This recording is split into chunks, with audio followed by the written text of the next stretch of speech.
ಎಲ್ಲರಿಗೂ ನಮಸ್ಕಾರ. ಎಲ್ಲರೂ ಚೆನ್ನಾಗಿದ್ದೀರಾ ಅಂತ ಭಾವಿಸ್ತಾ ಇವತ್ತಿನ ವಿಡಿಯೋ ಸ್ಟಾರ್ಟ್ ಮಾಡ್ತಾ ಇದ್ದೀನಿ. ಇನ್ನು ಯಾರ್ಯಾರು ನನ್ನ ಯೂಟ್ಯೂಬ್ ಚಾನಲ್ನ ಸಬ್ಸ್ಕ್ರೈಬ್ ಆಗಿಲ್ಲ, ಪ್ಲೀಸ್ ನನ್ನ ಯೂಟ್ಯೂಬ್ ಚಾನಲ್ನ ಸಬ್ಸ್ಕ್ರೈಬ್ ಆಗಿ, ಲೈಕ್ ಮಾಡಿ, ಶೇರ್ ಮಾಡಿ, ಕಮೆಂಟ್ ಮಾಡಿ ಅಂತ ಹೇಳ್ತಾ ಇವತ್ತಿನ ವಿಡಿಯೋ ಸ್ಟಾರ್ಟ್ ಮಾಡೋಣ ಬನ್ನಿ. ಇದೇನು ನೋಡ್ತಾ ಇದ್ದೀರಾ, ಇದು ಚಂದ್ರ ಹಲ್ಸು ಅಂತ. ಇದು ಡಿಫ್ರೆಂಟ್ ವೆರಿ ಅಂದರೆ ಡಿಫ್ರೆಂಟಾಗಿದೆ ಇರುತ್ತೆ ಟೇಸ್ಟ್. ಒಂಚೂರು ನಾರಿರಲ್ಲ. ನಾರ್ಮಲ್ ಹಲಸಿನಗಿಂತ ಹಲಸಿನ ಹಣ್ಣಿಗಿಂತ ಇದು ತುಂಬಾ ಸ್ವೀಟ್ ಇರುತ್ತೆ. ಆರೆಂಜ್ ಕಲರಲ್ಲಿ ಬರುತ್ತೆ ಇದು ಹಲಸಿನ ಹಣ್ಣು. ತುಂಬಾ ಟೇಸ್ಟ್ ಇರುತ್ತೆ. ನಮ್ಮ ಮನೆಯವರು ಹುಡುಕಿ ತಂದಿದ್ರು. ನೋಡಿ, ಅಪರೂಪಕ್ಕೆ ಒಂದಿನ ನಮ್ಮ ಶಿವಮೊಗ್ಗದಲ್ಲಿ ಬಿಸಿಲು ಬಿಸಿಲು ಬರ್ತಾ ಇದೆ ಎಲ್ಲ ಬಂದಿದೆ. ಹಾಗಾಗಿ ನಾವೇನು ಟ್ರಿಪ್ಪಿಗೆ ತಗೊಂಡೋಗಿದ್ವಿ ದೇವಸ್ಥಾನಕ್ಕೆ. ಆ ಬಟ್ಟೆ ಎಲ್ಲ ತೊಳೆದು ಹಾಕಿದ್ದೀನಿ. ಇದು ಯಾವಾಗ ಗೊತ್ತಾ ತೊಳೆದಿದ್ದು, ಶನಿವಾರ ತೊಳೆದಿದ್ದು. ನಾನು ಒಳಗಡೆನೇ ಹಾಕಿದ್ದು ಬಟ್ ಒಣಗೇ ಇಲ್ಲ. ಇವತ್ತು ಒಂಚೂರು ಬಿಸಿಲು ಬರ್ತಾಯಿತ್ತು. ಹಾಗಾಗಿ ಒಂಚೂರು ಬಿಸಿಲಿಗೆ ಹಾಕಿದ್ರೆ ಅಷ್ಟು ಥಂಡಿ ಅನಿಸಲ್ಲ ಅಂತ ನನ್ನ ಪುಟಾಣಿದು ಶೂ ಮತ್ತು ನಮ್ಮನೆ ಶೂ ಬಟ್ಟೆ ಎಲ್ಲ ಒಂದು ಟ್ರಿಪ್ ಒಣಸಿ ಒಳಗಡೆ ಹಾಕಿದ್ದೀನಿ. ಒಂದು ಟ್ರಿಪ್ ಆಲ್ರೆಡಿ ನಾನು ಒಣಸಿ ಒಳಗಡೆ ತೊಗೊಂಬಂದು ಇಟ್ಟಿದ್ದೀನಿ. ಇಷ್ಟಿದೆ, ಎಲ್ಲಿ ನೋಡಿದ್ರು ಬಟ್ಟೆ. ಹಿಂದ್ಗಡೆನೂ ಹಾಕಿದ್ದೀನಿ ಬಟ್ಟೆ.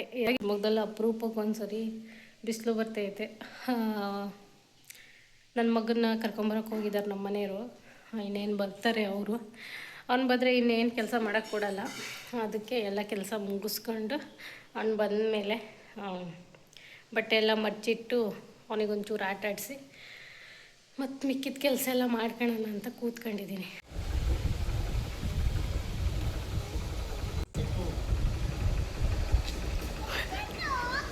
ಹಾಯ್ ಮಾಡು. ನನ್ನ ಮಗ ಯಾಕೆ ಬಚಿಕೋ ಅಂತ ಹೇಳ್ತಾನೆ ಅಂದರೆ, ನಾನು ಬಚ್ಚಿಟ್ಕೋಬೇಕಂತೆ. ಅವನು ಬಂದು ಹುಡುಕ್ತಾನೆ. ನಾನು ಅವಾಗ ಅವನಿಗೆ ಸರ್ಪ್ರೈಸಾಗಿ ಕೂಕ್ ಅನ್ಬೇಕು. ಅದೇ ಅವನಿಗೆ ದೊಡ್ಡ ಸರ್ಪ್ರೈಸ್ ಆಗುತ್ತೆ.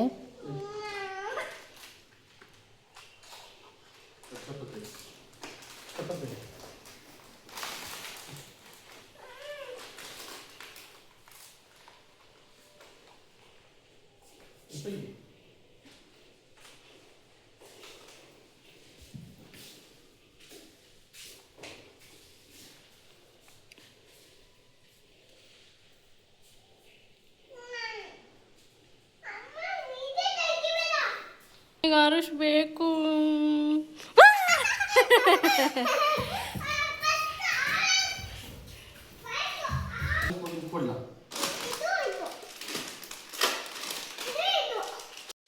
ನನ್ನ ಮಗನಿಂದು ಲಂಚ್ ಬಾಕ್ಸ್ ನೋಡೋಣ, ಖಾಲಿ ಮಾಡಿದ್ದಾನ ಇಲ್ಲ ನೋಡ್ತೀನಿ.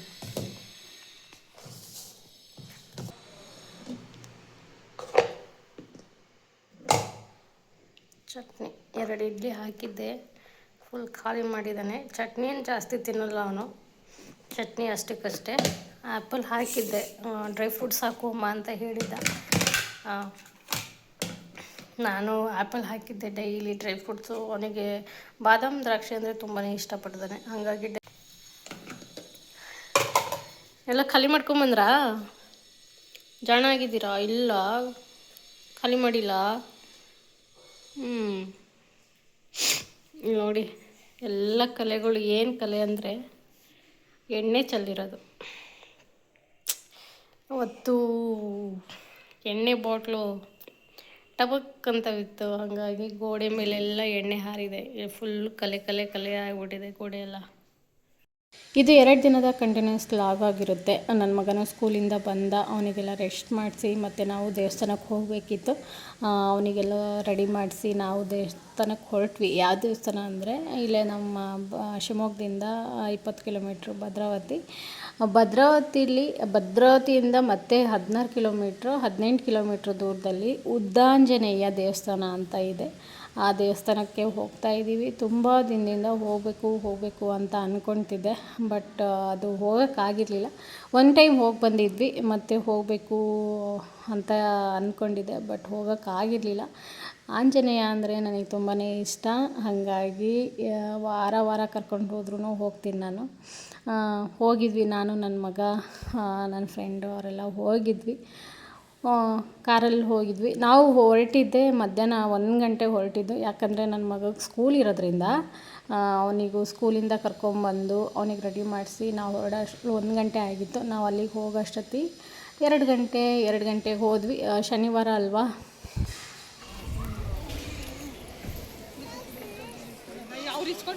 ಫುಲ್ ಡೇ ದರ್ಶನ ಇರುತ್ತೆ ಶನಿವಾರ ಆದರೆ. ಬಾಕಿ ಟೈಮಲ್ಲೆಲ್ಲ ಎಷ್ಟು ಗಂಟೆಗೆ ಅಂತ ನಾನು ಕೇಳಿಲ್ಲ. ಹಾಗಾಗಿ ಶನಿವಾರ ಲೇಟ್ ಆದರೂ ಪರವಾಗಿಲ್ಲ, ಎಷ್ಟು ಗಂಟೆಗೆ ಹೋದ್ರೂ ಸಂಜೆವರೆಗೂ ಪೂಜೆ ಇರುತ್ತೆ, ಮತ್ತು ಓಪನ್ ಇರುತ್ತೆ, ಕ್ಲೋಸ್ ಮಾಡಲ್ಲ ಅಂತ ಹೊರಟ್ವಿ. ಫೈನಲಿ ದೇವಸ್ಥಾನಕ್ಕೆ ರೀಚ್ ಆದ್ವಿ ನಾವು. ಒಳಗಡೆ ಈ ಥರ ಇದೆ, ತುಂಬಾ ಚೆನ್ನಾಗಿದೆ ದೇವಸ್ಥಾನ. ನೀವೇನಾದರೂ ತರೀಕೆರೆ ಅಕ್ಕಪಕ್ಕ, ಭದ್ರಾವತಿ ಮತ್ತು ಶಿವಮೊಗ್ಗ ಅಕ್ಕಪಕ್ಕ ಯಾರಾದರೂ ಇದ್ದರೆ ಹತ್ತಿರ ಅಕ್ಕಪಕ್ಕ ಊರವ್ರಿಗೆ ಗೊತ್ತಿರುತ್ತೆ ಈ ದೇವಸ್ಥಾನ. ನೀವು ಯಾರೂ ಇನ್ನೂ ಹೋಗಿಲ್ಲ, ನೋಡೋಕ್ಕೆ ಸಾಧ್ಯ ಆಗಿಲ್ಲ, ದಯವಿಟ್ಟು ಒಂದು ಸಲ ಹೋಗಿ ವಿಸಿಟ್ ಮಾಡಿ. ತುಂಬಾ ಚೆನ್ನಾಗಿದೆ ಇದು. ಒಳ್ಳೆ ಈ ಕಾಡು ಮಧ್ಯೆ ಒಂದು ದೇವಸ್ಥಾನ. ಬರ್ತಾರೆ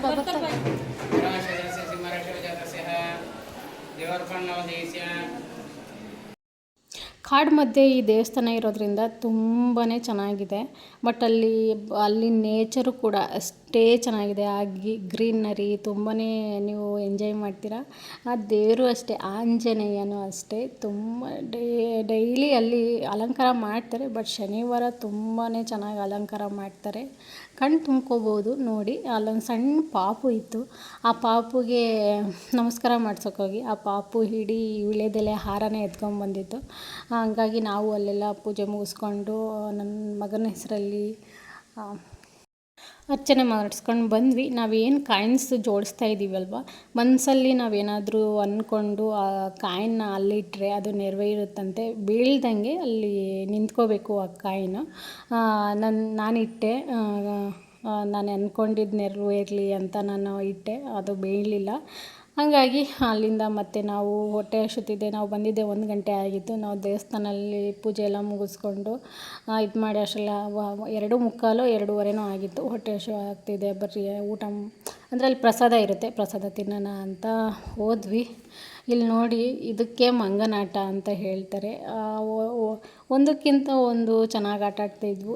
ಸುಮ್ಮನೆ ಅದ್ರ ಬಾಲ ಕಚ್ಕೊಂಡು ಅದೇ ಆಟ ಆಡೋದು, ಮತ್ತು ಒಂದು ಮಂಕಿನ ಇನ್ನೊಂದು ಮಂಕಿ ಓಡಿಸ್ಕೊಂಡು ಹೋಗ್ತಾ ಇರೋದು, ಈ ಥರ ಎಲ್ಲ ಚೆನ್ನಾಗಿತ್ತು. ಅದೆಲ್ಲ ನೋಡಿಕೊಂಡು ನಾವು ಅಲ್ಲಿ ಹೋಗಬೇಕಾದ್ರೆ ಹುಷಾರಾಗಿ ಹೋಗಬೇಕು. ಅದು ಕೆಲವೊಂದು ಸರಿ ಮೈ ಮೇಲೆ ಹಾರ್ತವೆ, ಇಲ್ಲ ಬ್ಯಾಗ್ ಕಿತ್ಕೊಳ್ತವೆ, ಆ ಥರ ಎಲ್ಲ ಮಾಡ್ತವೆ. ಮಂಗಗಳು ಕಚ್ಚಬಾರ್ದು ಅಂತ ಹೇಳ್ತಾರೆ, ಯಾಕೆ ಅಂತ ನನಗೆ ಗೊತ್ತಿಲ್ಲ. ಬಟ್ ನಮ್ಮನೆಯವರು ದೇವಸ್ಥಾನಕ್ಕೆ ಹೋದಾಗೆಲ್ಲ ಮಂಗನ ಹತ್ರ ಕಚ್ಚಿಸ್ಕೋಬಾರ್ದು, ಹುಷಾರಾಗಿರಿ, ಬೇಕಾದರೆ ಅವ್ರು ಬ್ಯಾಗ್ ಕಿತ್ಕೊಂಡು ಹೋದರೂ ಪರವಾಗಿಲ್ಲ, ಕೊಟ್ಬಿಟ್ಟು ಸುಮ್ಮನೆ ಇಸ್ಕೊಳಕ್ಕೆಲ್ಲ ಹೋಗಬೇಡಿ ಅಂತ ಎಲ್ಲ ಹೇಳಿದರು. ಸರಿ ಆಯಿತು ಅಂತ ನಾವು ಪ್ರಸಾದ ಎಲ್ಲ ತಿನ್ಕೊಂಡು ಮತ್ತೆ ಮನೆ ಕಡೆ ಹೊರಟ್ವಿ.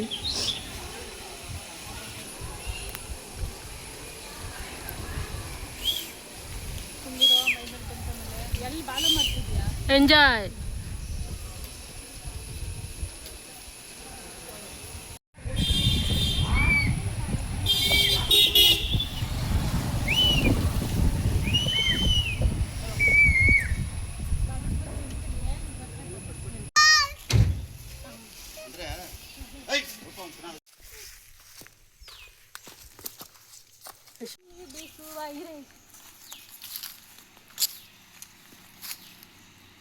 ನಾವು ಮನೆಗೆ ಬರೋ ಅಂಥ ಮಧ್ಯ ದಾರಿಲಿ ಈ ಥರ ಮಳೆನೂ ಸ್ವಲ್ಪ ಕಮ್ಮಿ ಇತ್ತು, ಸ್ವಲ್ಪ ಬಿಸಿಲು, ಸ್ವಲ್ಪ ಮೋಡ, ಆ ಥರ ಎಲ್ಲ ಚೆನ್ನಾಗಿತ್ತು ವೆದರ್.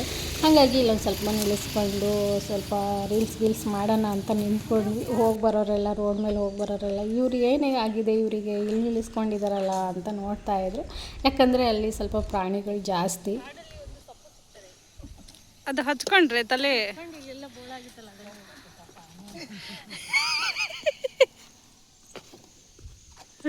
ಓದ್ಲು ನೋಡು, ಓದ್ಲು.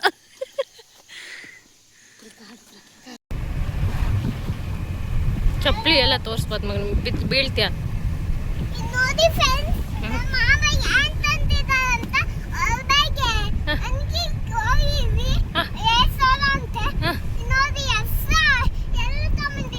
ಇವತ್ತು ಯಾವ ಡೇ ಇತ್ತು?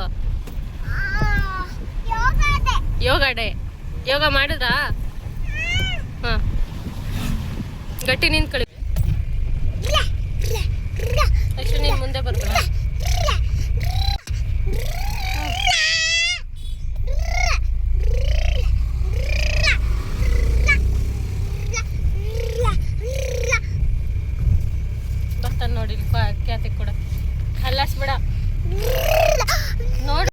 ಆ್ಯಕ್ಚುಲಿ ನಾವು ಶುಕ್ರವಾರನೇ ಹೋಗಬೇಕು ದೇವಸ್ಥಾನಕ್ಕೆ ಅಂತ ಪ್ಲ್ಯಾನ್ ಇದ್ದಿದ್ದು. ಬಟ್ ನನ್ನ ಮಗಗೆ ರಜೆ ಇಲ್ಲದೆ ಇರೋ ಕಾರಣ ಬೇಡ ಶನಿವಾರನೇ ಹೋಗ್ರಿ ಅಂತ ಹೇಳಿದರು ನಮ್ಮ ಮನೆಯವರು.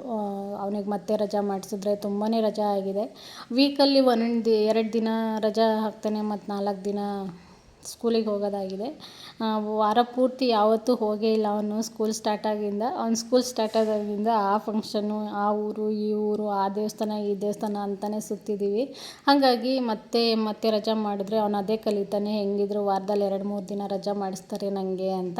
ಫಸ್ಟ್ ಸ್ಟಾರ್ಟಿಂಗ್ ಅಲ್ವಾ, ಸ್ವಲ್ಪ ರೂಢಿ ಆಗಲಿ ಅಂತ ಅವ್ರು ಬೇಡ ಶನಿವಾರನೇ ಹೋಗ್ಬರ್ರಿ ಅಂತ ಹೇಳಿದರು. ಸರಿ ಬಿಡು, ಅವ್ರು ಹೇಳೋದೇನು ತಪ್ಪಿಲ್ಲ. ಶನಿವಾರ ಹೆಂಗಿದ್ರು ಬೇಗ ಬಿಡ್ತಾರೆ, ಕರ್ಕೊಂಡು ಹಾಗೆ ಹೋಗೋಣ ಅಂತ ನಾವು ಸುಮ್ಮನೆ ಆದ್ವಿ. ಶನಿವಾರನೇ ಹೋಗಬೇಕಂತ ಇತ್ತೇನೋ, ಏನಕ್ಕೆ ಆ ದೇವರು ಆಜ್ಞೆ ಇಲ್ದಲೆ ಒಂದು ಹುಲ್ಲು ಕಡ್ಡಿನೂ ಆಚೆ ಈಚೆ ಅಲ್ಲಾಡಲ್ಲ ಅಂತ ಯಾಕೆ ಹೇಳ್ತಾರೆ ಅಂತ ನನಗೆ ತುಂಬ ಸಲ ಎಕ್ಸ್ಪೀರಿಯೆನ್ಸ್ ಆಗಿದೆ. ಅದಕ್ಕೆ ಅನಿಸುತ್ತೆ ದೇವರು ಅವರ ಆಜ್ಞೆ ಇಲ್ದಲೆ ಒಂದು ಅಕ್ಕಪಕ್ಕನೂ ಒಂದು ಹುಲ್ಲು ಕಡ್ಡಿನೂ ಸರಿಯಲ್ಲ. ಮತ್ತು ನಾವೆಲ್ಲೇ ಹೋಗೋದಿರಲಿ, ಎಲ್ಲೇ ಬರೋದಿರಲಿ, ಒಂದೊಂದು ಸರಿ ನಾವೇನೋ ಅಂದ್ಕೊಂಡಿರ್ತೀವಿ, ಅದಾಗಿರಲ್ಲ. ಅನ್ಎಕ್ಸ್ಪೆಕ್ಟೆಡ್ ನಾವು ಹೋಗೋದು ಬೇಡ ಅಂತ ಅಂದ್ಕೊಂಡಿರ್ತೀವಿ, ಬಟ್ ಅನ್ಎಕ್ಸ್ಪೆಕ್ಟೆಡ್ ಆಗಿ ಹೊರಟಿರ್ತೀವಿ. ಅದೇ ಅಲ್ವಾ ಲೈಫು, ಅನ್ಎಕ್ಸ್ಪೆಕ್ಟೆಡ್ ಆಗಿ ನಡೆಯೋದೇ ಒಂದು ಲೈಫು. ನನಗೆ ಈ ಥರ ಸುಮಾರು ಸಲ ಎಕ್ಸ್ಪೀರಿಯೆನ್ಸ್ ಆಗಿದೆ. ನಾವು ಅಂದ್ಕೊಂಡಿರೋ ರೀತಿಲಿ ಆಗಲ್ಲ, ಮತ್ತು ನಾವು ಅಂದ್ಕೊಂಡೇ ಇರೋ ಥರ ಎಲ್ಲ ಒಳ್ಳೆಯದೇ ಆಗುತ್ತೆ.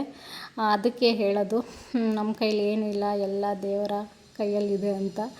ಇಷ್ಟ ಆಗಿತ್ತು ನೋಡಿ ನನ್ನ ವಿಡಿಯೋ. ನಿಮಗೇನಾದರೂ ಈ ವಿಡಿಯೋ ಇಷ್ಟ ಆದರೆ ಪ್ಲೀಸ್ ನನ್ನ ಯೂಟ್ಯೂಬ್ ಚಾನಲ್ನ ಸಬ್ಸ್ಕ್ರೈಬ್ ಆಗಿ, ಲೈಕ್ ಮಾಡಿ, ಶೇರ್ ಮಾಡಿ, ಕಮೆಂಟ್ ಮಾಡಿ ಅಂತ ಹೇಳ್ತಾ ಈ ವಿಡಿಯೋನ ಇಲ್ಲಿಗೆ ಎಂಡ್ ಮಾಡ್ತಾಯಿದ್ದೀನಿ. Thank you all.